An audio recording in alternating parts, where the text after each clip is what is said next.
آج کی بالکل تازہ خبر کے ساتھ آگاہ کر رہی ہوں۔ اقامہ اور خروج نہائی دونوں ایکسپائر ہونے کی صورت میں نقل کفالہ ہو سکتا ہے۔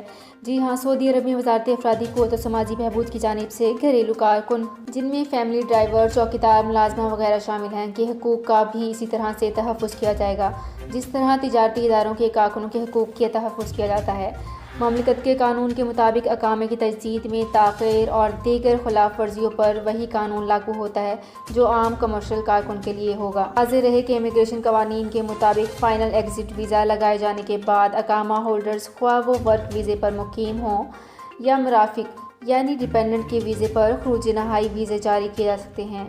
اگر پاسپورٹ کی مدت میں وقت کم ہو، اس صورت میں اپنے ملک کے سفارت خانے سے پاسپورٹ کی تجدید کرانے کے بعد انہیں پاسپورٹ کے انٹری جوازات سسٹم میں کرانی ضروری ہوتی ہے۔ پاسپورٹ کی مدت میں عارضی توسیع کرا لی جائے، جس کے بعد کی جانے والی توسیع کا محکمہ جوازات کے سسٹم میں اندراج کرانا ضروری ہوتا ہے تاکہ خروج نہائی ویزا جاری کرایا جا سکے، جبکہ جرمانوں کی ادائیگی کے بعد اقامہ تجدید کرایا جائے گا جس کی فیس ادا کی جائے گی۔ تو فرینڈز، یہ تھی میری آج کی ویڈیو۔ میری اس ویڈیو کو فیس بک پیج پر زیادہ سے زیادہ شیئر کیجیے۔ شکریہ۔